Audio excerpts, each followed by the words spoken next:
All right, welcome back. Welcome back, family, to Hear Us Out. I'm Renee. I'm Gary. And as always, I begin by saying thank you, thank you, thank you. Thank you so much to our longtime subscribers who've been with us since the very beginning. And for any new listeners who happen to stumble upon us, please make sure to hit subscribe so that you can continue to get notifications to hear us out. Yeah, thank you. And once again, like we've been doing every day, practically throughout the month, uh-huh. we will be continuing our reading of W.E.B. Du Bois' The Souls of Black Folk. Mm-hmm. Our, you could say, in-depth analysis. We've been reading every chapter Right. singularly, Right.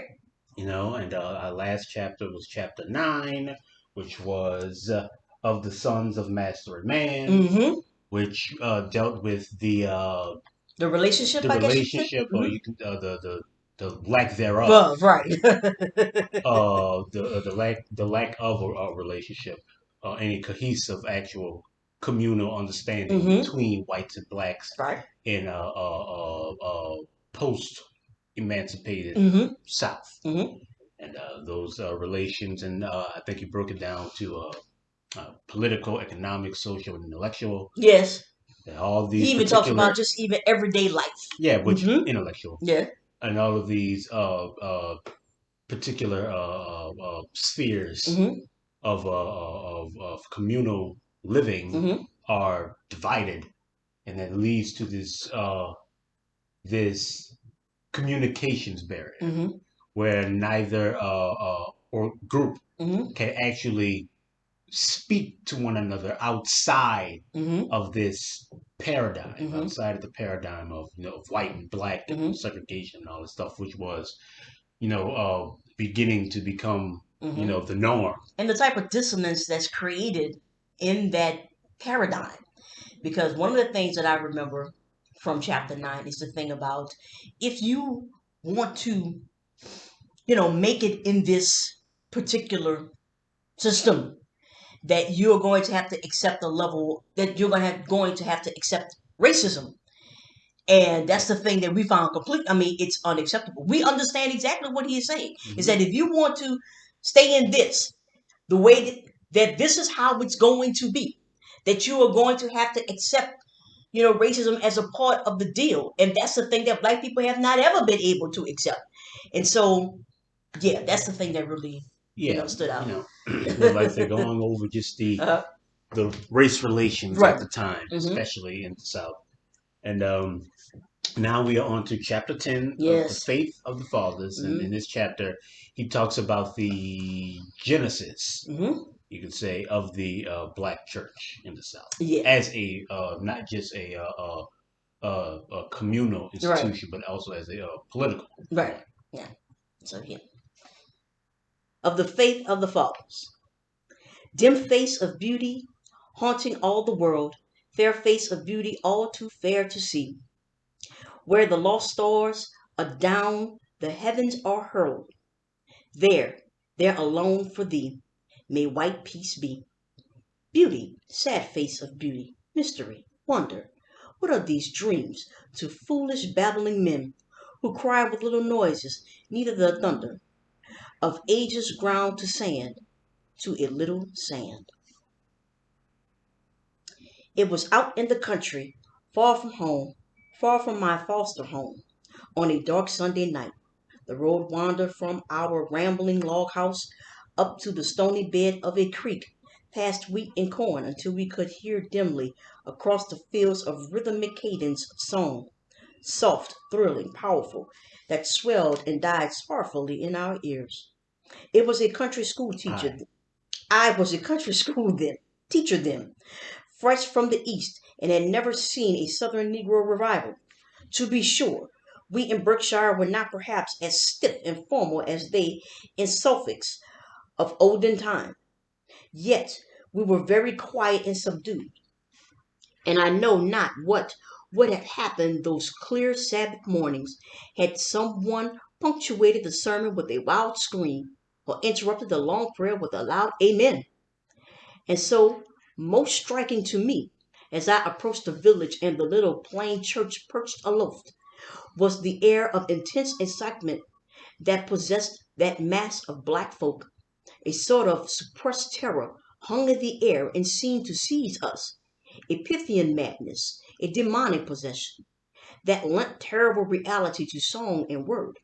The black and massive form of the preacher swayed and quivered as the words crowded to his lips and flew at us in singular eloquence. The people moaned and fluttered, and then the gaunt cheeked brown woman beside me suddenly leaped straight into the air and shrieked like a lost soul, while round about came wail and groan and outcry, and a scene of human passion such as I had never conceived before. Those who have not thus witnessed the frenzy of a Negro revival in the untouched backwoods of the South can but dimly realize the religious feeling of the slave. As described, such scenes appear grotesque and funny, but as seen, they are awful. Three things characterize this religion of the slave: the preacher, the music, and the frenzy. The preacher is the most unique personality developed by the Negro on American soil: a leader, a politician, an orator, a boss, an intriguer, an idealist.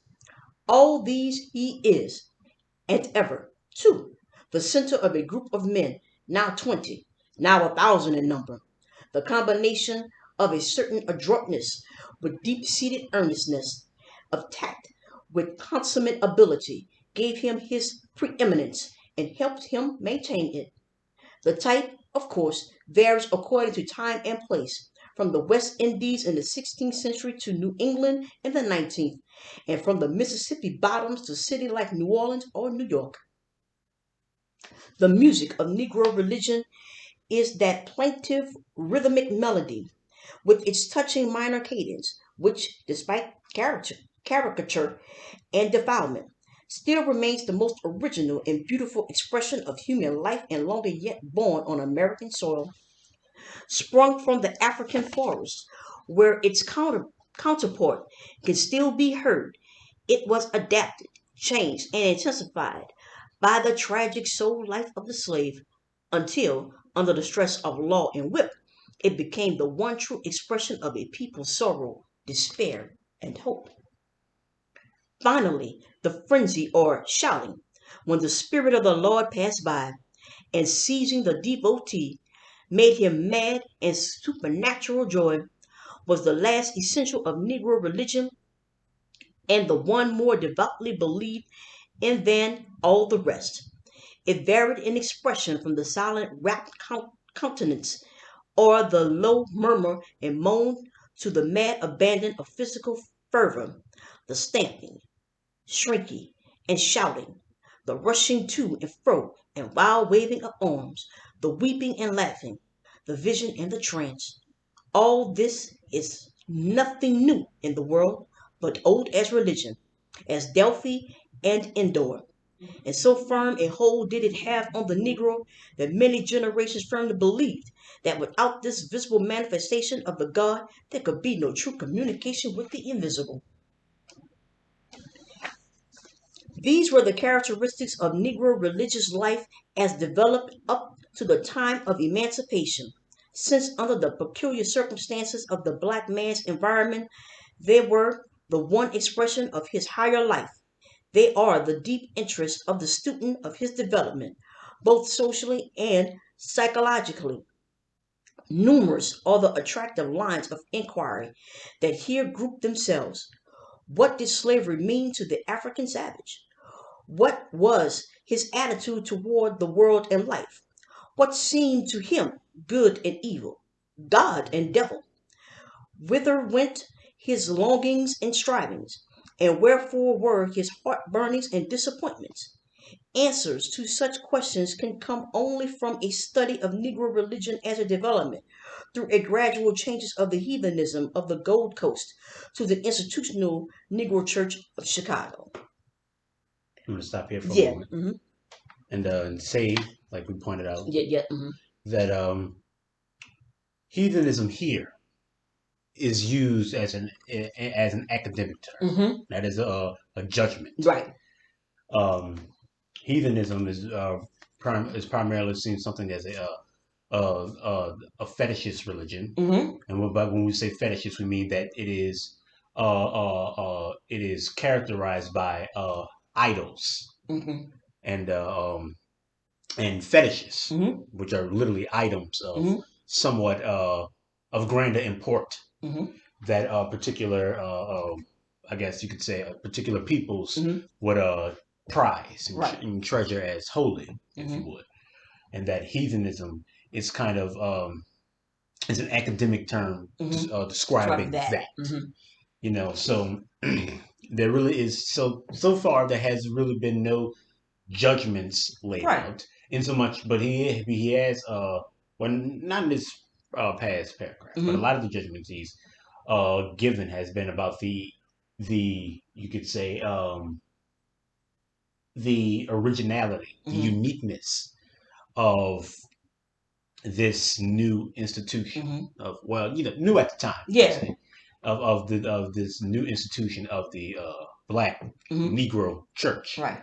and how And the it, making of the Negro preacher, how yeah, he came. and Right. how these Mm-hmm. things kind of seem to typify this combination of of you could say old world, Mm-hmm. African spiritualism Mm-hmm. with this new world, tragedy Right. in a sense Mm-hmm. that has befallen us, and now this new character, this Mm-hmm. new uh uh uh this new, what you could say, um new The new spirit, new yeah, religion. this Mm-hmm. new soul Mm-hmm. which was born of this thing Mm-hmm. is now become the personification Mm-hmm. of this new Mm-hmm. experience that we have been going through, Right. and how these things have become, you could say, hallmarks Mm-hmm. of the black community, Right. especially in the South. Right. And now, like I said, it comes to his thesis where he asks all the questions, Mm-hmm. right? What did slavery mean to the African savage? What was his attitude toward the world and life? What seemed to him good and evil, God and devil? Within when his longings and strivings, and wherefore were his heartburnings and disappointments? These things are all the crux, you could Mm-hmm. say, of the new founded, Negro faith, Right. and answering and addressing these Mm-hmm. questions. So that is what That he's is going right. to do throughout this chapter. Yeah. So here we are. Yeah. Okay. Moreover, the religious growth of millions of men, even though they be slaves, cannot be without potent influence upon their contemporaries.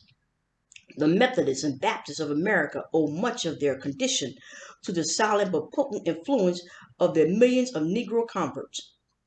Especially is this noticeable in the South, where theology and religious philosophy are on this account a long way behind the North, and where the religion of the poor whites is a plain copy of Negro thought and methods.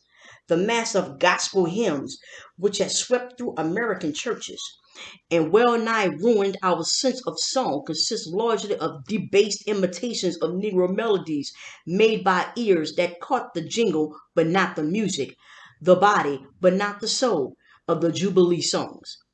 It is thus clear that the study of Negro religion is not only a vital part of the history of the Negro in America, but no uninteresting part of American history. The Negro Church of today is the social center of Negro life in the United States and the most characteristic expression of African character. Take a typical church in a small Virginian town.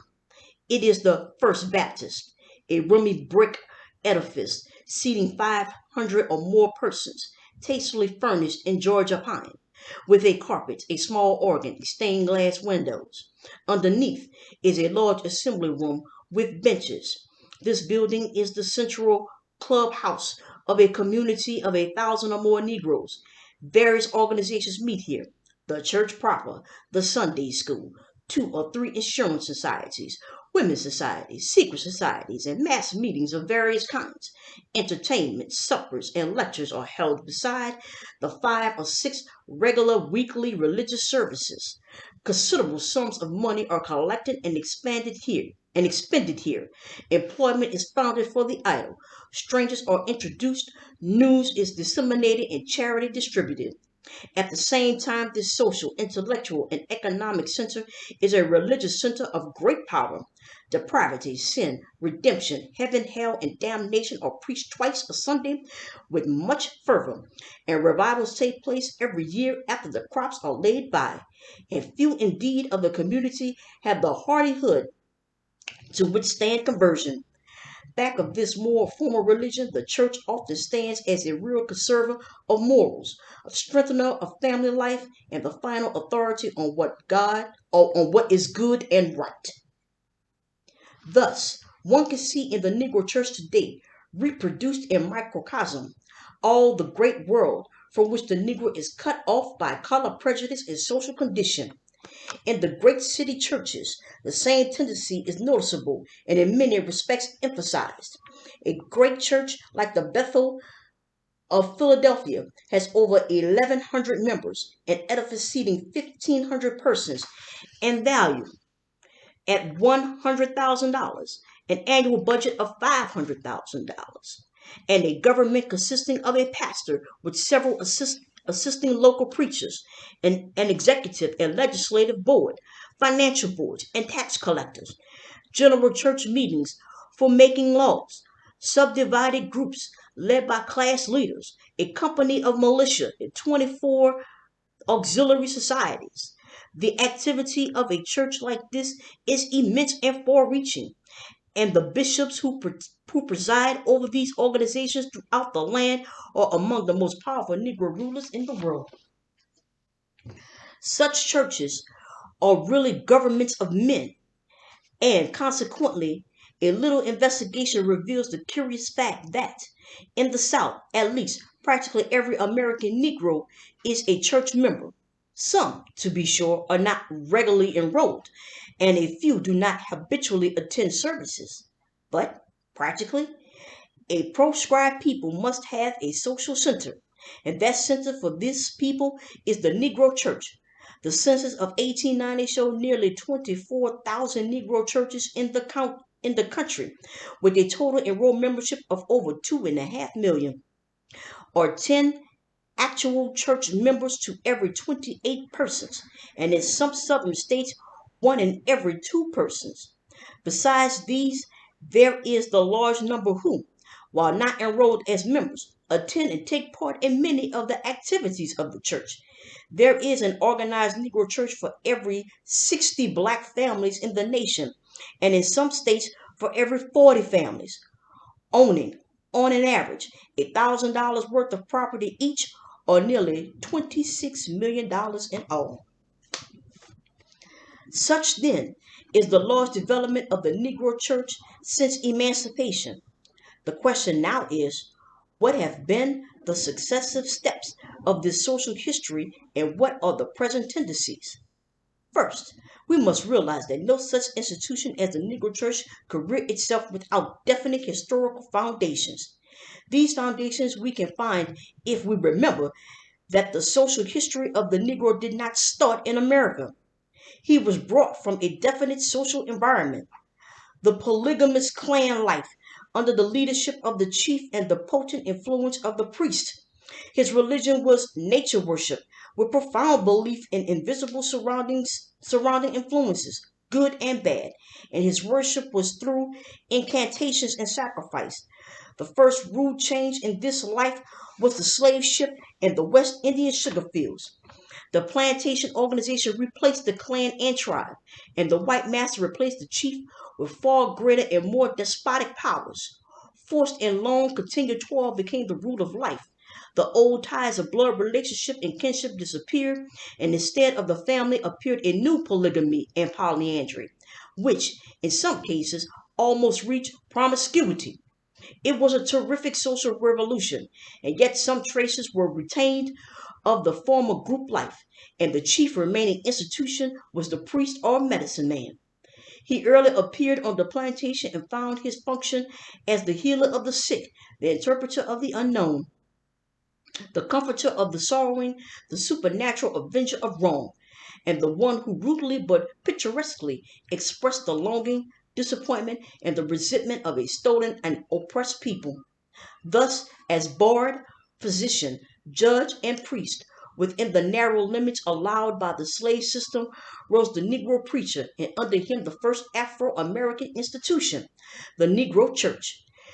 This church was not at first by any means Christian, nor definitely organized. Rather, it was an adaptation and mingling of heathen rites among the members of each plantation, and roughly designated as voodooism. Association with the masters, missionary efforts, and motives of expediency gave these rites an early veneer of Christianity, and after the lapse of many generations, the Negro Church became Christian. Yes. Yes. Mm-hmm. Yeah, he's on money right here. So we are seeing once again, like the he's evolution, laying out the genesis of the Negro Church, right, as an institution, right? But it is not it's not a monolith. Correct. Voodooism did not then translate into the Negro Church, right? Because that is it's his own thing, his own faith, his own religion, right? That still exists to this day. That's right. So instead of looking at this as a 1, 2, 3, this and went from this to this to this, kind of see it as a sprawling, right? As multiple avenues, multiple ventures that were taken by slaves and stuff like that. So yes, like as he said before, in Africa there was a cultural basis. A lot of people like to discount this, especially a lot of anthropologists at the time, who were studying and looking at ancient African peoples and their cultures and religions and stuff like that. But there was a cultural basis there that we were being taken from. So there was something. So that did. So those elements remained with us. Yeah. That in and of itself created a change inside of us. That there was, a inherent connection to those things that you would call the invisible, spiritual, the otherworldly, right? And there was a proud tradition of ancestor worship. This pulling from the past, which was inexorable in a lot of our faiths at the time. But like we said, when you were being isolated, or forced out of that particular cultural basis, having to contend with something else entirely, where none of your answers, none of your faiths could answer the call, could actually suffice when faced with this new, this new world, and you have a whole new paradigm, a whole new thing. It did take on a new avenue, but once again, I would say that the chief did not then become the slave master. Right. Yeah. Correct. That's not, right. Right. That's not what happened. Right. Those things were always seen on the orrery, on the outside, the periphery, of the internal struggle that we were going through at the time. So there's the only time a white person, played an instrumental role in the actual beliefs of the people is, you could say, is like the white devil. Yeah. Which carries its own thing. His own right.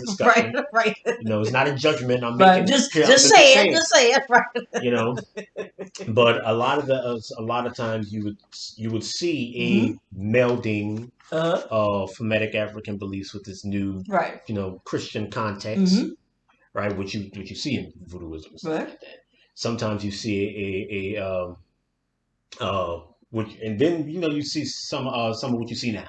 Yeah. Right? Which is like you have this new Christian faith, but it is practiced. Yeah.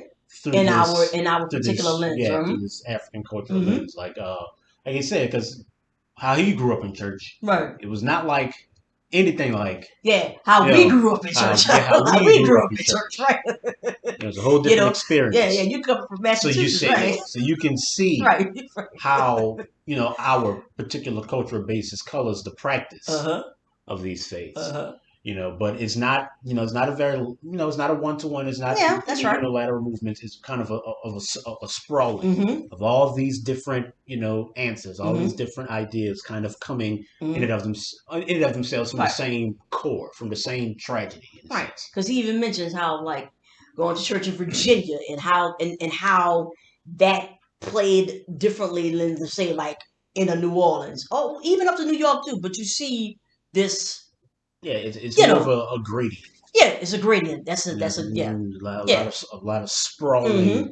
and so don't look at it as this Yeah, it's not became one to one this, and then it this became right, this. It's more right. of like it's more of a sprawl. Right. It's not that linear. Yeah, It's not that linear. Correct. Two characteristic things must be noticed in regards to this church. See, first, it became almost entirely Baptist and Methodist in faith. Secondly, as a social institution, it's antedated by many decades the monogamic Negro home. From the very circumstances of its beginning, the church was confined to the plantation and consisted primarily of a series of disconnected units, although later on some freedom of movement was allowed. Still, this geographical limitation was always important and was one cause of the spread of a decentralized and democratic Baptist faith among the slaves. At the same time, the visible rite of baptism appealed strongly to their mystic temperament. To date, the Baptist Church is still largest in membership among Negroes and has 1.5 million communicants. Next in popularity came the churches organized in connection with the white neighboring churches, chiefly Baptist and Methodist, with a few Episcopalian and others. The Methodists still form the second greatest denomination, with nearly 1 million members. The faith of these two leading denominations was more suited to the slave church from the prominence they gave to religious feeling and fervor. The Negro membership in other denominations has always been small and relatively unimportant, although the Episcopalians and Presbyterians are gaining among the more intelligent classes today, and the Catholic Church is making headway in certain sections. After emancipation is still earlier in the North, the Negro Church largely severed such affiliations as they had had with the white churches, either by choice or by compulsion. The Baptist churches became independent, but the Methodists were compelled early to unite for purposes of episcopal government. This gave rise to the great African Methodist Church, the greatest Negro organization in the world, and the Zion Church and the Colored Methodists, and the and to the black conferences and churches in this and other denominations. yeah. And so so you kind of see once again the he's going over the splintering Mm-hmm. of the church Mm-hmm. and how it really became distinctly the black Right. church. Like I said, our methods were always, in his words, Baptists and Methodists, Mm-hmm. right? All right. And even though there is a portion, Yeah. a non-indescript, a not indescript portion of any of all religious communities Mm-hmm. that are black, Right. but especially at this time, Yeah. Yeah. If it you was were black, you were primarily, probably Baptist or Methodist. yeah, And depending on, like he said, depending on where you were, because like in Louisiana, you were probably Catholic, even though even there you still have a strong hmm Baptist, presence. But the Catholic Church was pretty present in Louisiana and Haiti and stuff like that. So you still have, that. yeah, Hmm. and Yeah. so you have, but you see once again this splintering, Hmm. as like I said, these things they were splintered either by choice or by compulsion, Hmm. you know, and but as he alluded to early on, Hmm. and how a lot of white churches at the time, white churches that aren't Catholic, that weren't Right. Catholic and stuff like that, Yeah, they're Baptist there. seemed like an Of course. imitation, Yeah, the a imitation. failed imitation of the black Black church. church Hmm. with its exaltations and stuff like that. They said they learned the jingle but not the music and all Hmm. that stuff, which was Yeah, a that's judgment call yes, yeah, on yes. his He's making part, a judgment there. making a judgment there. Basically saying white But churches are. but but my train of thought But all right, here we go. Here we go. All right, I got it back. I got it back. But you can tell how the experiences that white people are going through when their church, even on a cursory level, resembles ours. That there was still an extolling. There was still this external drive that led to these somewhat similar looks of these churches, where you want to see theirs as an imitation of ours. Like I said, it's a judgment, but you kind of see the same basis that a lot of the things that make up the pains and sorrows that we are going through are uniquely black, but they're also tied to our, poverty, our our poverty, not situation, conditions, right? So you can kind of see the similarity there, but the diverging happened, where you can even see to this very day that black people aren't, the enemy in our own churches. Right. We aren't black in our own churches. That's right. At least our blackness isn't an othering of us. Of us. It doesn't put us on the outside. It puts us at the very core of the communities in our black churches. Whereas at a white church, no matter what, where it falls on the economic scale and what, the similarities of the pains that they may be extolling, you will always be on the outside of these things. So that is the compulsion, that he alluded to earlier in the same paragraph. So you kind of see, once again, the veil falling even in that. Even in church. Even in that. Even in church, right. The second fact noted, namely, that the Negro Church antedates the Negro home, leads an explanation of much that is paradoxical in this communistic institution and in the morals of its members. But especially it leads us to regard this institution as peculiarly the expression of the inner ethical life of a people in a sense seldom true elsewhere. Let us turn then from the outer physical development of the church to the more important inner ethical life of the people who compose it. The Negro has already been pointed out many times as a religious animal, a being of that deep emotional nature which turns instinctively toward the supernatural, endowed with a rich tropical imagination and a keen, delicate appreciation of nature. The transplanted African lived in a world animate with gods and devils, elves and witches, full of strange influences, of good to be implored, of evil to be propitiated. Slavery, then, was to him the dark triumph of evil over him. All the hateful powers of the underworld were striving against him, and a spirit of revolt and revenge filled his heart. He called up all the resources of heathenism to aid. Exorcism and witchcraft, the mystery Obi, worship with its barbarous rites, spells, and blood sacrifices, even now and then of human victims. Weird midnight orgies and mystic conjurations were invoked. The witch woman with the voodoo priest became the center of Negro group life, and that vein of vague superstition which characterizes the unlettered Negro even today was deepened and strengthened. Once again, I want to stop. Yeah.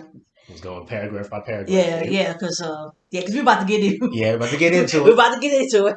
But just want to stop right here and say that like I said, we see the transition, like he literally says, he's going to stop analyzing the genesis of the Negro Church as an institution and look at it from a more inner, as a more inner the evolution. People who compose it. The people who compose it, and see how the inner life of these people have affected, these things. And now he's going into a lot. He's making the mistake that a lot of anthropologists, especially of this time, made when analyzing our faiths and our beliefs at that time. Right? You can just see it. See it back. He called up all the resources of heathenism to aid, exorcism and witchcraft, the mysterious Obi worship and its barbarous rites, spells and blood sacrifice, even now and then of human victims. And that is a holdout of like when they were talking about the Haitian Revolution Right. and how Diddy Bookman did some type of blood magic and went Right. this thing and Yeah, sacrificed and sacrifice. 13 Yeah. virgin girls, Right. to the dark voodoo gods, to like all this stuff. It's Yeah, like that's it's very indicative of its time. right. Like I said, it's the same thing you can kind of see in the study of Norse mythology by Mm-hmm. the ancient Romans, who were the Mm-hmm. first to kind of document this. Right. But because there is no actual evidence of Actual actual human human sacrifice. sacrifice Right. in Norse mythology, Right. but it is something that you see a lot mythologically. Mm-hmm. You hear a lot of stories Stories. of human sacrifice, but you never actually see any the actual evidence of right. it. So there's And that, that's the same thing that's happening but here. And that's a long training. That's a training yeah, that you see. Right. there's but I don't think you see from a mythological standpoint. Mm-hmm. I don't think you hear a lot of stories of human Right. sacrifice to these gods. Mm-hmm. There is a from at least from a from the story point of view, from a mythological point of view, there's a Mm-hmm. human cost Right. to wronging and or messing Yeah. with these otherworldly Right. forces, right? But these can hardly be seen as Sacrifices. sacrifices. Right. So there isn't even a mythological Mm-hmm. tradition of human sacrifice to these gods. And another thing is that when people talk about the animal sacrifices that people make, that of this time Right. made to their gods, the image is often conjured up of someone Taking the chicken, the taking chicken the or the chicken goat. head Right. and cutting the chicken head off and Or the pouring goat. his Right. blood and Right. making sigils and stuff like that. That's not what happened. Right. That's not how that That's goes. not how that goes. Right. Most of the time, when people say they will make a sacrifice, quote right? unquote, of an animal life to one of their gods, they were like, well, I said, we're not wasteful. Yeah. It's time to eat, bro. Yeah, you would kill the animal Right. and then you would like cook it Right. and eat it, Right. and for the whole Right. set, and Yes. that meal Right. would be seen as a sacrifice, quote unquote. Right. It's like it's like the animal, be it the chicken or the goat. Mm. It gave up itself Mm-hmm. for this Yeah, communal for this meal. And so this quote unquote, so that's the sacrifice. That was the sacrifice. Yeah, it wasn't. Yeah, we're not out here just. We weren't leaving animal carcasses behind, right, hoping to extol otherworldly forces. Right. That's not what it was. No, we're not out there. Right, like you said, but we were not a race of people. Yeah, correct. Especially during slavery. Yes. But that was one of the that's it's a pervasive image even to this day of what those beliefs look like and how they're practiced. And that which is not the case. But you're coming across that barrier. Right. You're coming to that barrier where people fail to be able to actually realize and understand what those traditions actually look like and feel like to the people who practice it. You're carrying an outsider's view. Yes. In this,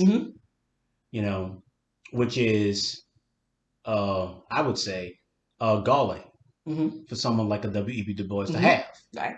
When you are trying to look into the inner life of the people who make up the Negro Church. But, he'd already stated earlier that he kind of sees voodooism as a step along the path to the Negro Church. And a lot of the heathenistic, primal, if you would, faiths as a step along the path to the Negro Church, which we've said earlier was not the case. But you can already see, as far as I'm concerned, where the logic of this kind of falls apart. Because let's say it wasn't this unilateral step, and it's not, as he's described. Yes. Now there could be this air of facetiousness with him. Yeah. Like he's being facetious in how he, yeah, because even doling it out. Maybe, but we taking it as it is. Yes, we felt the need to correct it here, and we're going to be doing that for a couple of paragraphs. Okay, so here we go. All right. In spite, however, of such success as that of the fierce Maroons, the Danish blacks, and others, the spirit of revolt gradually died away under the untiring energy and superior strength of the slave masters.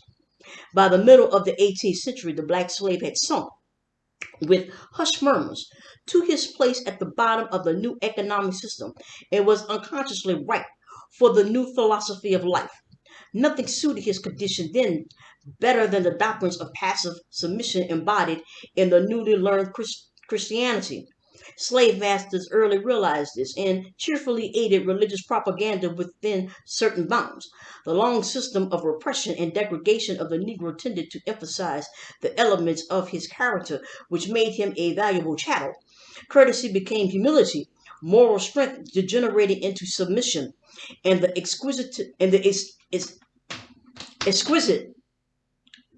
native expression of the beautiful appreciation of the beautiful became an infinite capacity for dumb suffering. The Negro, losing the joy of this world, eagerly seized upon the offered conceptions of the next, the avenging spirit of the Lord, enjoying patience in this world, under sorrow and tribulation until the great day when he should lead his dark children home. This became his comforting dream. His preacher repeated the prophecy in his bard saying, "Children, we all shall be free when the Lord shall appear." Okay, so we definitely stop there. Yes, we once again. Let's stop at this paragraph. Mm-hmm. Because, all right. Yeah. You want to take it out? No. You can go. All right. Mm-hmm. Like we said before, this is not some unilateral step-by-step type thing. Mm-hmm. It's not what this is. And, okay. Just say it. Maroons, the Danish blacks, and others, the spirit of revolt gradually died away under the untiring energy and superior strength of the slave masters. That is wrong, completely. Right. By the middle of the 18th century, the black slave had sunk with hushed murmurs to his place at the bottom of a new economic system and was unconsciously ripe for a new philosophy of life. Once again, that's wrong. Completely wrong. Mm-hmm. Nothing suited his condition. Nothing suited his condition then better than the doctrines of passive submission embodied in the newly learned Christianity. Wrong. Slave masters early realized this and cheerfully aided religious propaganda within certain bounds. Right? Mm-hmm. That is right. That's right, yeah. The long system of repression and degradation of the Negro tended to emphasize the elements in his character which made him a valuable chattel. Courtesy became humility, moral strength degenerated into submission, and the exquisite native appreciation of the beautiful became an infinite capacity for dumb suffering. Wrong. Yeah.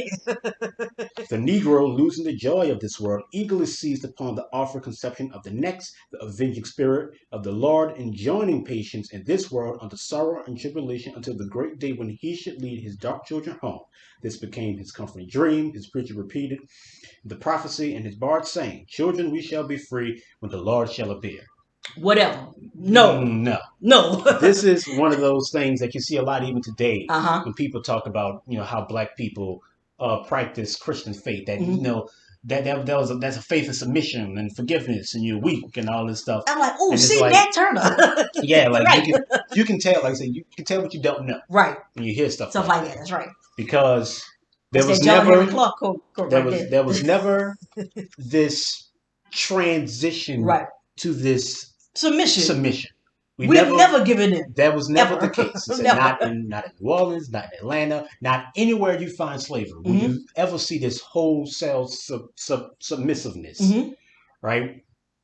And you can tell who he's been talking to, right? And trying to get this book published, get this information together, because a lot of like the image of the happy servile slave. Like we said, it's one that was created by white people and exported by white people. And they talked about, look at my slaves are happy, they're singing songs, right? Not knowing that there's many slave narratives that touched upon this.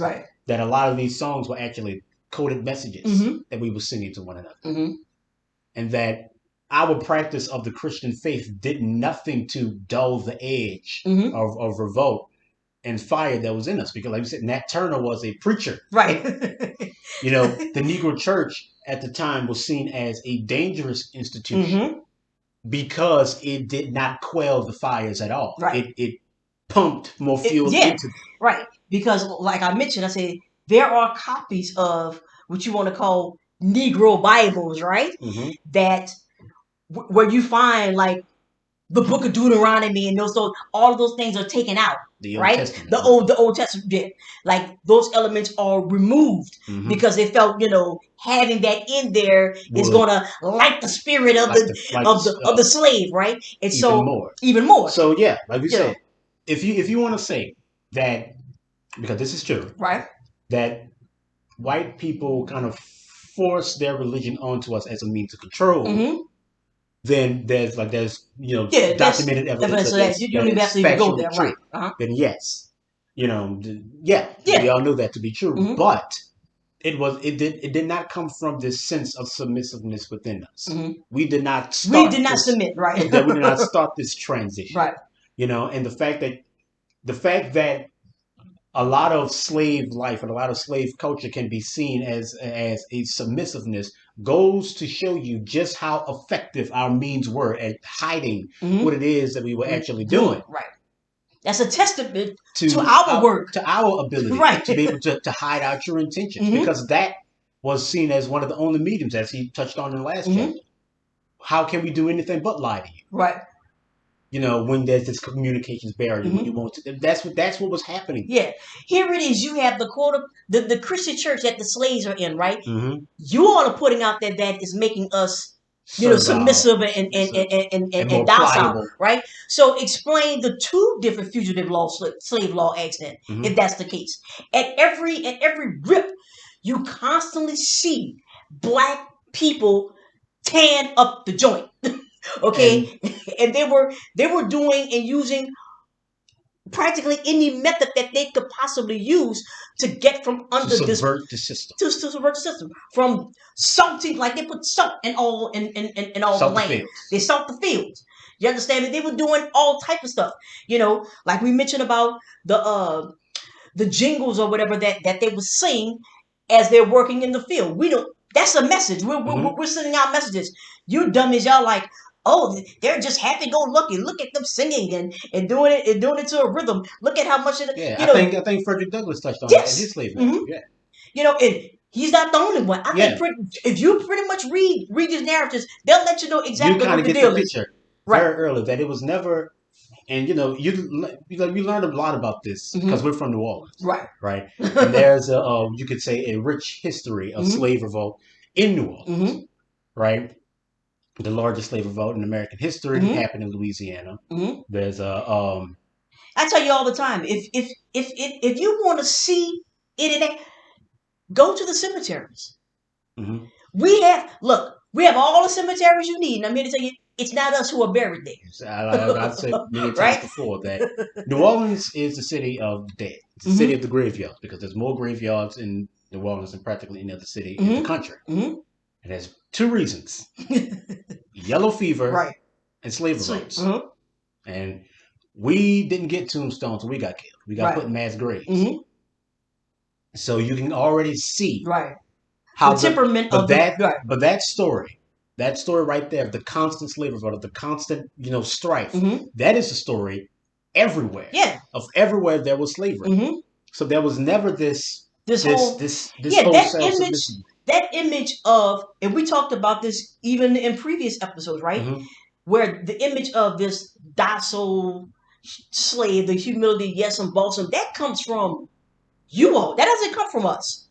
And it was, as a matter of fact, it was a smoke screen that we used to hide just to survive. And it's like a survival technique. You would think that a W.E.B. Du Bois would be able to know that. Right. Would be able to. Like slave narratives were around then. Right. And these stories that we're telling you about aren't new. I think Frederick Douglass' slave narrative came out before. Before. A long time before this. Right. And just that alone dispels a lot of these myths. Not even talking about the Harry Jacobs or Solomon Thorpes and all the others. So this was not the case at all. And this submissiveness, like I said, was all merely a smokescreen. Even if we bothered to put one up, because most of the time it didn't work anyway. So you could be good and well behaved and still just feel the sting of the whip. So sometimes it was just not there at all. and you could patently see, that everything was on the razor's edge. That's why you had overseers. Right. That's why the big house, as he talked about, was where it was on the other side of the plantation, of the whole plantation. Right. Because if anything, kicks off, you need some distance between you and the slaves. And they didn't trust the slaves in the house because they always felt, because it's a paranoia. Obviously, if you have people who you have enslaved in your house, you're constantly thinking that they're sending messages and working with those on the field. Yeah, once again, it's not like there wasn't a cognitive dissonance on the inside of black people. Of course. Like, once again, because Frederick Douglass talked about in his slave narrative how, when the slaves of one master would meet the slaves of another master, they would compare and contrast their man. Like, my master has all this stuff. He got all this stuff. No, my master got all this stuff. And Frederick Douglass, you're all slaves. What are you doing? Right. And then there's always the Harriet Tubman quote, and that I freed 1,000 slaves. I could have freed 1,000 more if only they knew they were slaves. So it's not to say that. Yeah. Not to say that there wasn't an element of cognitive dissonance and ignorance inside of our own community, or wasn't this an element of submission inside. But it's not. But it's not indicative of us. But it is not how you would. Is not how you should characterize the experience of slavery on black people, because those instances, no matter how numerous, are the exception. Yes. Most of the time, it was always very, very dangerous. Yes. It was a very dangerous enterprise. That's right. Because you are owning a people. Right. And that is never an easy thing to do. And it was always, anything could happen. You never knew when the next Nat Turner was going to come. You never knew the next Denmark Vesey or the next Harriet Tubman. Right. And these things, weren't going away. They were getting more frequent. Right. They were getting worse. Like you said, they passed two slave acts, and all these things. Right. So you can see.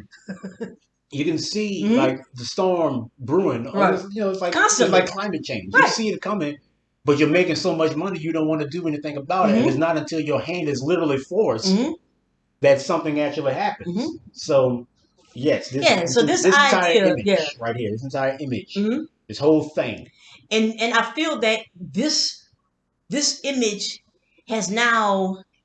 Like I always go back. It's the same thing that John Henry Clark said. I can tell what you have not read, because this idea of the passive slave, the yes and bosom, that type of thing, and you all think that, well, that's because they're Christians, and Christians are soft and stuff like that. I'm like, I don't know where that foolishness comes from. I don't know whose slave narratives you got that from. Yeah.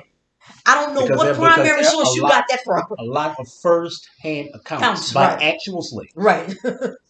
Who will tell you to the contrary. Yes. That whether we practice, our old heathen ways or forced to practice this new one, the mission was always clear. Yeah.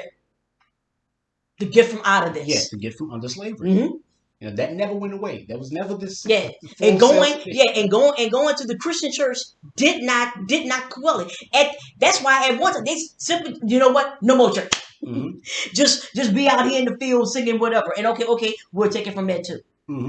So yeah, a lot of like what Frederick Douglass talked about is that when you learn how to read on the plantation, which was a secret affair, you couldn't, that could get you killed as well. Right. But when you learn how to read, the first thing that you learned how to read was the Bible. And reading the Bible was seen as an act of rebellion because it literally was. Yeah. Learning the Bible, learning the faith was an act of rebellion. It made him unfit to be a slave. I don't understand. Like I said, read them first 5 books in particular, and the one and especially the book of Deuteronomy. I wish you would. You understand what I'm saying? And then, okay, you want to take that out. Now we got the character of Jesus, right? But what does he do? Jesus was a rebel. He fought the system. He fought the system. The black man died. He died. He was lynched on the cross. Okay? This is the one. What y'all doing? I'm turning over tables. I'm turning over tables and all. So Nat Turner was a Christian. Right. So that ought to dispel all myths. He wasn't the only one. That's the thing. He wasn't the only one. So yeah.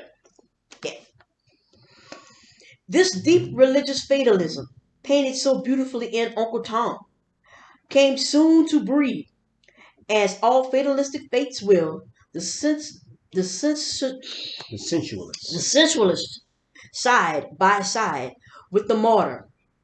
Under the lax moral life of the plantation, where marriage was a force, laziness a virtue, and property a theft, a religion of resignation and submission degenerated easily in less strenuous minds into a philosophy of indulgence in crime.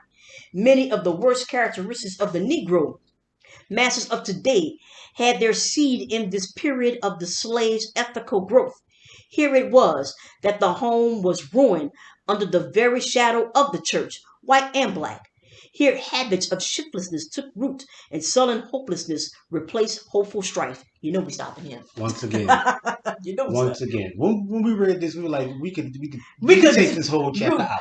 well, not the whole chapter, but definitely these middle This middle paragraphs. bit, You the know, middle bit, this because the middle. I don't look. What are you talking about, bro? I don't Come know what on, you're talking about. come on, Under the William. lax moral life of the plantation, where marriage was a farce, laziness of virtue, Virtue. Oh, the on the slave? Lazy? plantation Come on now, from stop playing. slaves, Come on now, a bro. lazy slave. That's an oxymoron. How is that? That's not even. Come on, bro. Come on. And property, a theft, a religion of resignation and submission degenerated easily in less strenuous minds into a philosophy of indulgence and crime. No. No, sir. How that's No, sir. that No, sir. particular train of thought is impossible. Right. It is impossible. It is impossible. Yes. Where you get that from, bro? People, you could die. Mm-hmm. You could be murdered Yes. for literally Nothing. anything. Yeah, but nothing. For nothing. For nothing and anything. Huh. You could do absolutely nothing. Mm-hmm. Nothing. I forget what it. I remember Solomon Northrop when he talks about. I'm sorry, I can't think of the young lady's name, right? And how she was able to pick, so much cotton, right? But the more cotton she picked, right? Mm-hmm. She had to constantly exceed that over and over again. She could never because if she fell under. Yeah, she fell under. Well, y'all already know what the deal was. Yeah. This is but these are the lazy people here. The ones who constantly have to work and exceed all expectations every single time. Laziness wasn't a virtue, it was Right. an act of Rebellion. I keep saying this, and this is also from Frederick Douglass and from others, mm-hmm. that the work that we were doing, we did the work to keep the whip off of us. It was never our best work. I don't care if we were literally building the homes, which we actually did. We literally built the plantation, like the house itself, all the way down to the roses and the field, whatever. We did just enough to keep that from off of us. And look, everyone else saw that as, oh my goodness, but that was just and it was never our best work. It was never our best work. It was just enough to keep. Out of us. It was forced. Slaves. Yes, you're not gonna ever get the best out of slaves anyway. All right, but we did just enough to keep us alive, I guess you could say, as much as we possibly to survive this, to survive another day. And this idea that we were lazy, I'm like, where does does not come from us? You see that? Yes. Where does that come from? I talked about when Thomas Jefferson, he wrote a book analyzing, slaves and stuff like that, and he talked about the laziness of slaves. How they showed no initiative, no gumption. It's like, yeah, they're slaves. Right. They're slaves. Ain't nobody happy to be here but you. They won't be taking the initiative because they're slaves. Right.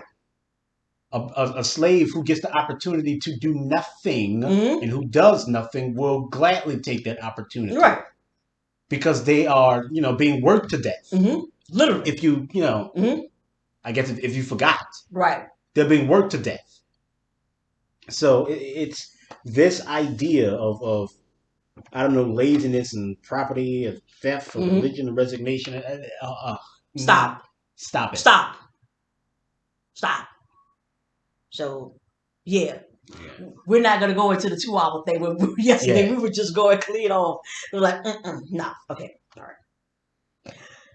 With the beginning of the abolition movement and the gradual growth of a class of free Negroes came a change.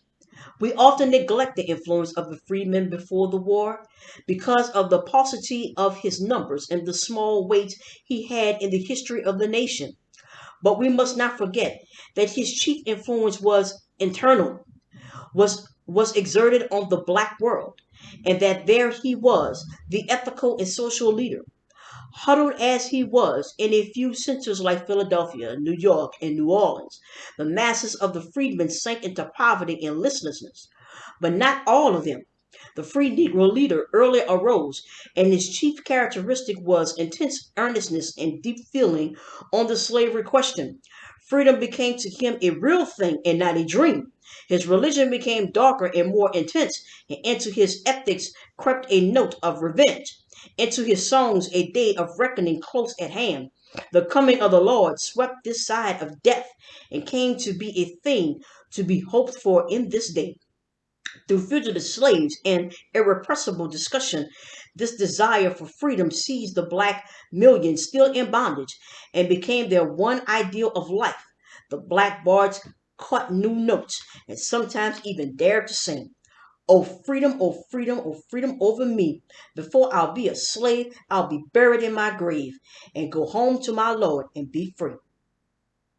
For 50 years, Negro religion thus transformed itself and identified itself with the dream of abolition until that which was a radical fad in the white North and an Anarchistic. anarchist, anarchistic plot in the white South had become a religion to the black world. Thus, when emancipation finally came, it seemed to the freedmen a literal coming of the Lord. His fervid imagination was stirred as never before by the tramp of armies, the blood and dust of battle, and the wail and whirl of social upheaval. He stood dumb and motionless before the whirlwind. What had he to do with it? Was it not the Lord's doing, and marvelous in his eyes? Joyed and bewildered with what came, he stood awaiting new wonders till the inevitable age of reaction swept over the nation and brought the crisis of today. It is difficult to explain clearly the present critical stage of Negro religion. First, we must remember that living as the blacks do in one close contact with a great modern nation and sharing, although imperfectly, the sole life of that nation, they must necessarily be affected more or less directly by all the religious and ethical forces that are today moving the United States. These questions and movements are, however, overshadowed and dwarfed by the, to them, all important question of their civil, political, and economic status. They must perpetually discuss the Negro problem, must live, move, and have their being in it, and interpret all else in its light or darkness. With this come, too, peculiar problem of their inner life, of the status of women, the maintenance of home, the training of children, the accumulation of wealth, and the prevention of crime. All this must mean a time of intense ethical ferment, of religious heart searching and intellectual unrest. From the double life every American Negro must live, as a Negro and as an American, as swept on by the current of the 19th while yet struggling in the eddies of the 15th century. From this must arise a painful self consciousness, an almost morbid sense of personality, and a moral hesitancy which is fatal to self confidence. The worlds within and without the veil of color are changing, and changing rapidly, but not at the same rate, not at the same, and not in the same way. And this must produce a peculiar wrenching of the soul, a peculiar sense of doubt and bewilderment. Such a double life, with double thoughts, double duties, and double social classes, must give rise to double words and double ideals and tempt the mind to pretense or to revolt, to hypocrisy or to radicalism. You want to say something? I think we've touched on it Yeah. a lot throughout the entire Okay. thing. Okay. But since you asked, Yeah. right? Since I asked. Yeah, we can kind of see the difference in temperament between, you know, where he's coming from. And speaking as an individual here, because I can't speak for everybody, but where I am now, where I would call myself an anarchist. I think that the system must be done away with. Yes. For the, good of the world. Right. Right. And he is seeing how and like he pretty much just stated in this last paragraph that this double life, having to walk the line between being black in our world and being black in your world. Right. And all of the things that come with that, having to walk that line leads to this radicalism, this pretense, a revolt, to hypocrisy, or radicalism. Right. It leads to these things. And I would say that, but the way he states it, he talks about how these are things that ought to be avoided. Right. Right. And we're like, no. No. That's exactly. We need a bit more. We need some radicalism up in here. A bit more. It isn't. It's not hypocrisy or pretense. Right. Like I said, this isn't coming from a lack of knowledge. Right. We know exactly what we're dealing with. And when we are allowed to answer for ourselves, outside of this paradigm, we know what our answer is. All this has to go. Yep. But anytime that gets bogged down with making ends meet, then we start making concessions. Right. Right? Well, maybe I can't do this because, I gotta do this. All of that other stuff. Right. And it's like, but we know what this ought to be. We've known since the very beginning. Ever since we got here. And trying to curtail that isn't the point. Giving it the room that it needs to breathe is the point of this.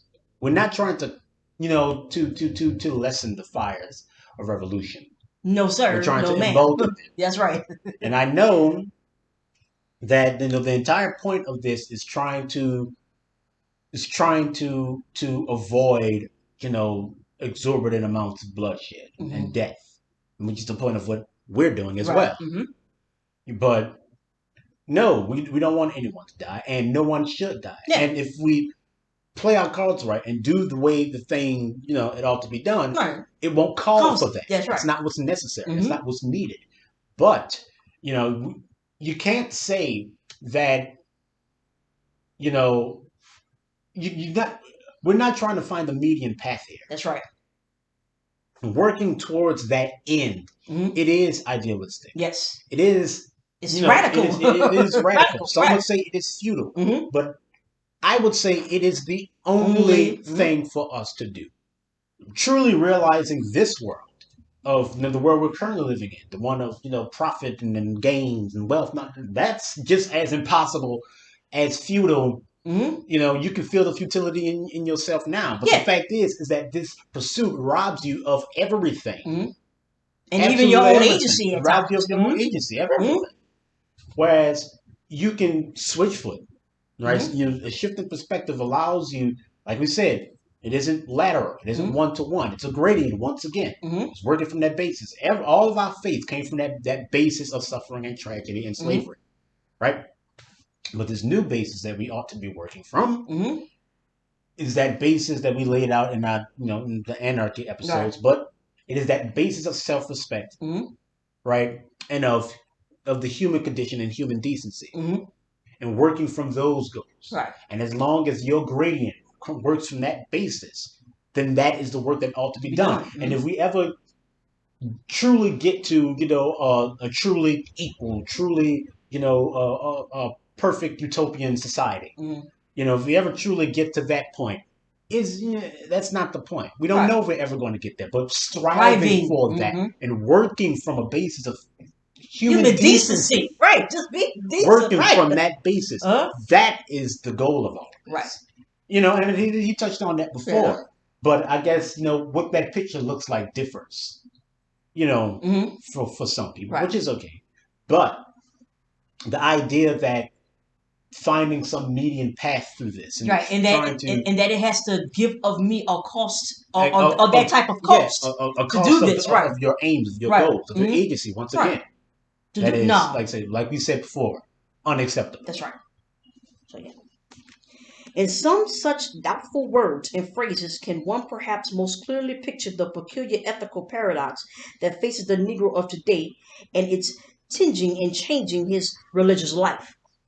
Feeling that his rights and his dearest ideals are being trampled upon, that the public conscious is ever more deaf to his righteous appeal, and that all the reactionary forces of prejudice, greed, and revenge are daily gaining new strength and fresh allies. The Negro faces no invaluable dilemma, conscious of his impotence and pessimistic.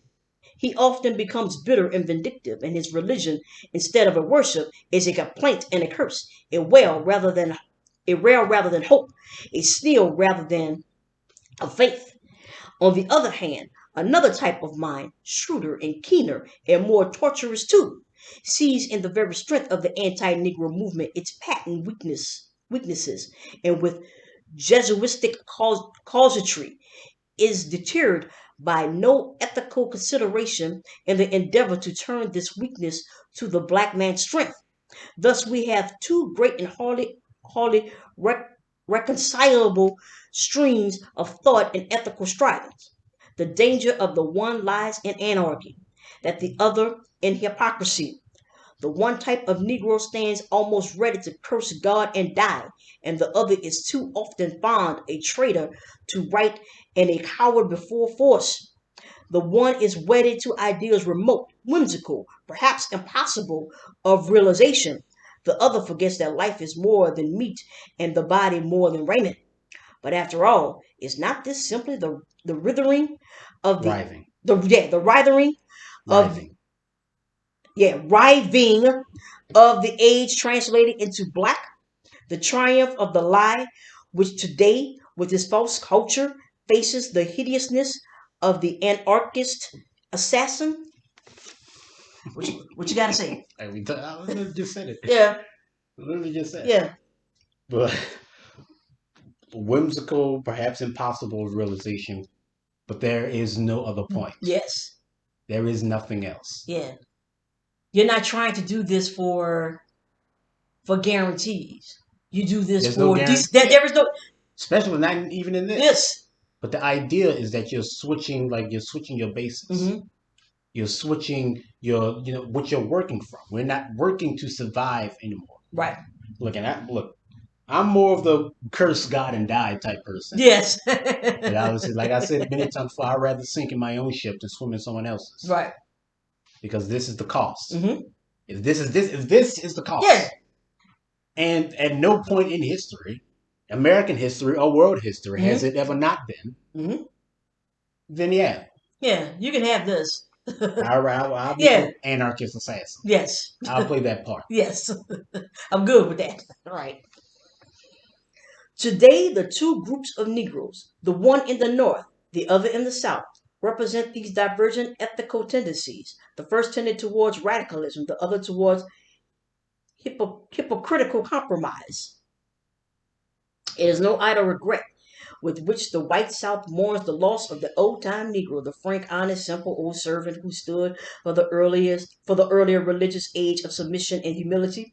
With all this laziness and lack of I'm sorry. Mm-hmm. With all his laziness and lack of many elements of true manhood, he was at least open-hearted, faithful, and sincere. Today, he is gone. But who is to blame for his going? It is not those very persons who mourn for him. It is not the tendency born. Is it not the tendency born of Reconstruction and reaction to found a society on lawlessness and deception, to tamper with the moral fiber of a naturally honest and straightforward people until the whites threaten to become ungovernable tyrants and the black criminals and hypocrites? Deception is the natural defense of the weak against the strong, and the South used it for many years against its conquerors. Today, it must be prepared to see its black proletariat turn that same two-edged weapon against itself. And how natural this is. The death of Denmark Vesey and Nat Turner proved long since to the Negro the present hopelessness of physical defense. Political defense is becoming less and less available and economic defense is still only partially effective. But there is a patent defense at hand, the defense of deception and flattery, of cajoling and lying. It is the same defense which the Jews of the Middle East used and which Middle age. of the middle slip for slip Mm-hmm. of the Middle Age used and which left its stamp on their character for centuries. Today, the young Negro of the South who would succeed cannot be frank and outspoken, honest and self-assertive, but rather be a daily tempted to be silent and wary, politic and sly. He must flatter and be pleasant, endure petty insults with a smile, shut his eyes to wrong. In too many cases, he sees positive personal advantage in deception and lying. His real thoughts, his real aspirations must be guarded in whispers. He must not criticize. He must not complain. Patience, humility, and adroitness must, in these growing black youth, replace impulse, manliness, and courage. With this sacrifice, there is an economic opening and perhaps peace and some prosperity. Without this, there is riot, migration, and crime. Nor is this situation peculiar to the southern United States. Is it not rather the only method by which underdeveloped races have gained the right to share modern culture? The price of culture is a lie. Well, he's right. He's right in that line. Yeah. And that line right there, yes, he's right. The price of culture is a lie. Mm-hmm. I said before that Yeah. I consider culture a It's trap. Mm-hmm. It's a trap. Mm-hmm. Which it limits Mm-hmm. how we can actually see and go about challenging, these systemic wrongs. Mm-hmm. Because it always limits it down to those cultural normatives that Mm-hmm. help to prop up and continue those very things we try to get rid of. Right? But let's go back. Yeah. Let's go back. All right. To the Yeah. I can just hear it all in you and how you were breathing like. It is no idle regret Mm-hmm. with which the white South mourns the loss of the old-time Negro, the frank, honest, simple old servant who stood for the earlier religious age of submission and humility. With all his laziness and lack of many elements of true manhood, he was at least open-hearted, faithful, and sincere. Man, stop playing. This is like when we talked about earlier, that big argument we got into. Uh-huh. Say, bro. No. Come on now. Yeah. Come on. When trying to get this book publisher. What you trying to get this book publisher? When we look at like we said, that Negro never existed. And if it ever did exist, it was a smokescreen of like a defense mechanism we used to hide our true intentions. The same thing that you're seeing now, that you laid out now. Right. But the point he's trying to make is that this Negro did exist, and that the white South is mourning the loss of that Negro. But the loss of that Negro came because of the systems and laws that they passed and the work that they've been doing. So you can't really even mourn it. You killed it. That's pretty much what he's trying to say. To some extent, I can agree with I know what you're trying to say. I know what you're trying to say. Yeah, that's what we said. I know what you're trying to say. But however, there is that Negro never existed. And the thing that they are mourning, it is not the loss of that Negro.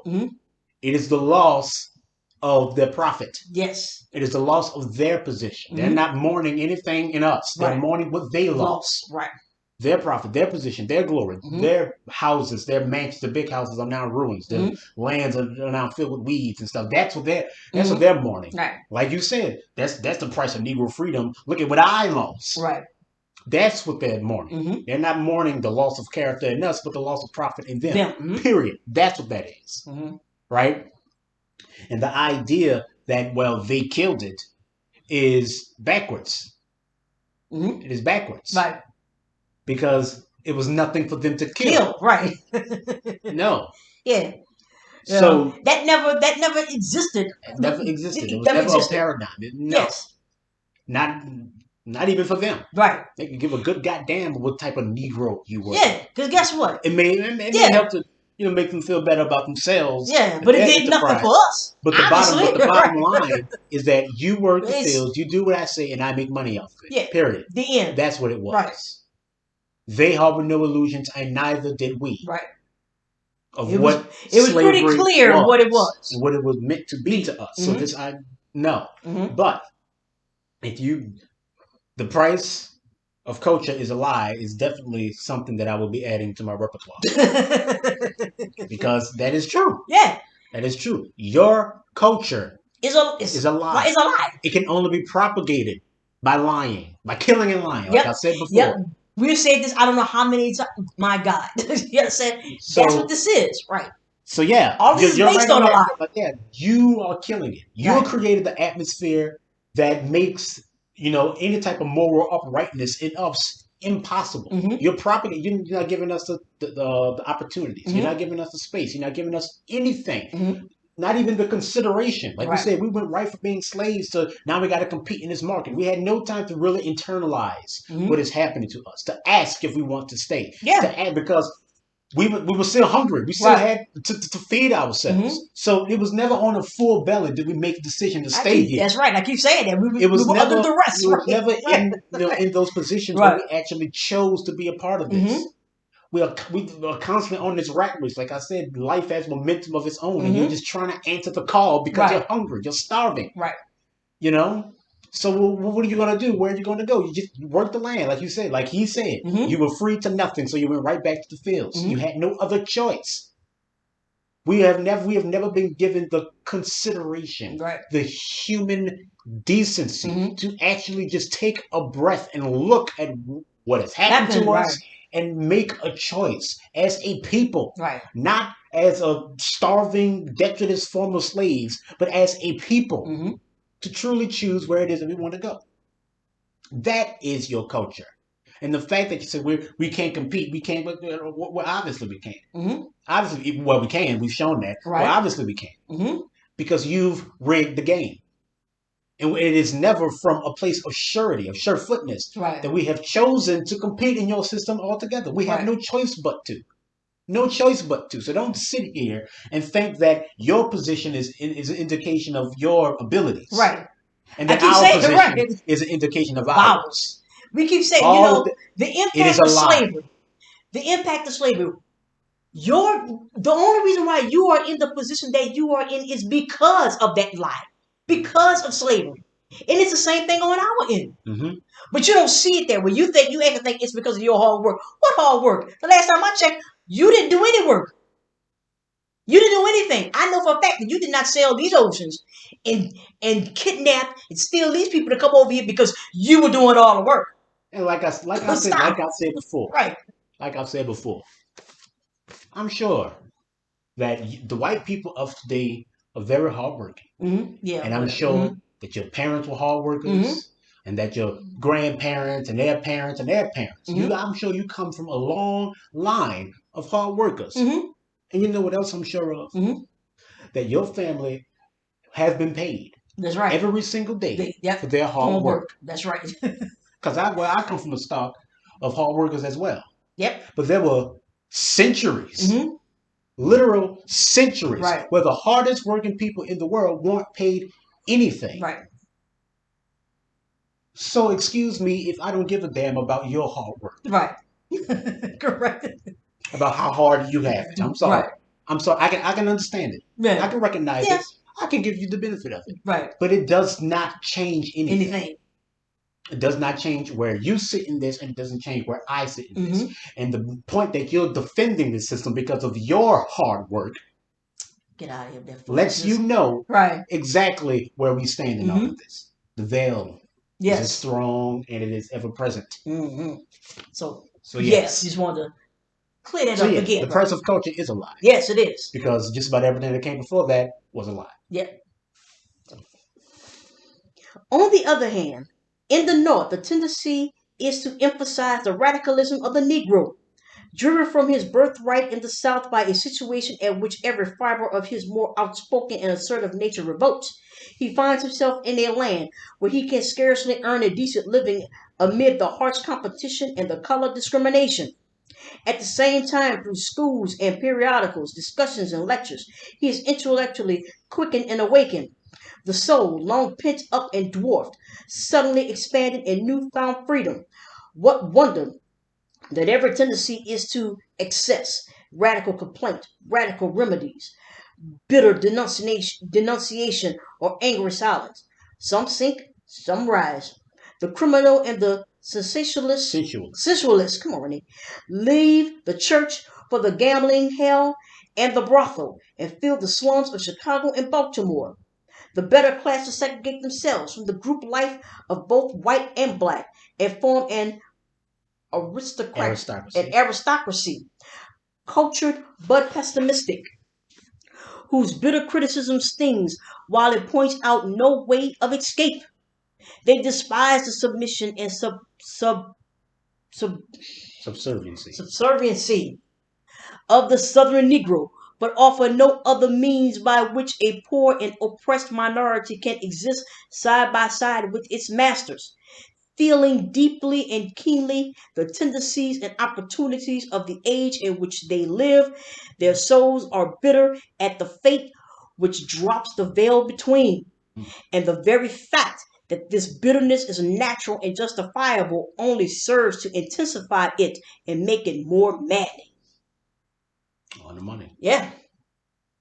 Between the two extreme types of ethical attitude which I have thus sought to make clear, wavers the mass of the millions of Negroes North and South, and their religious life and activity partake of this social conflict within their ranks. Their churches are differentiating, not into groups of cold, fashionable devotees, in no way distinguishable from similar white groups, save in color of skin, now into large social and business institutions catering to the desire for information and amusement of their members, rarely avoiding unpleasant questions both within and without the black world, and preaching in effect, if not in word, dum vivimus, vivimus. While we live, let us live. But back to this still broods silently the deep religious feeling of the real Negro heart, the stirring unguided might of powerful human souls who have lost the guiding star of the past and are seeking in the great night a new religious ideal.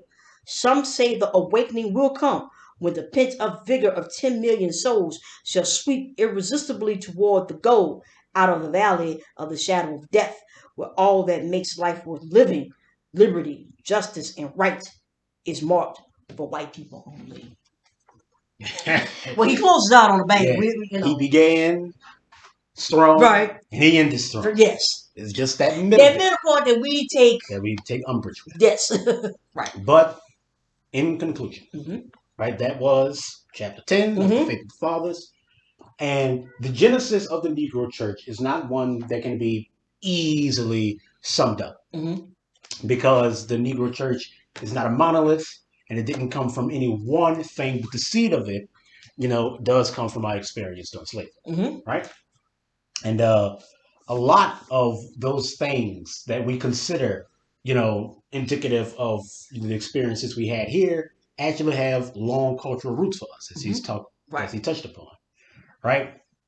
And but the idea that Christianity was foisted onto us to make us docile, because we were docile and submissive, and that the whole point of these things were to want to make us more submissive, I would say yes. That is a means of control, right. But when internalized for us, the way we used it, the way we applied it, you can see even to this day, right? It was not as a means of submission. It was not a waving of the white flag. Being a person of faith, reading the Bible was an act of rebellion. And these institutions, as they were rising in this time, was an act of rebellion. Like in the North, we're seen as radicals. Right? In the South, hypocritical compromisers. Neither of these things paint an accurate picture of the people who are actually existing in that space. Because, like we said, we never made the decision to exist in the system from a place of surety. Right. It was always under duress that we chose to exist in this system. Chose, like we talked about many times, right? Right. But we have to be able to understand that.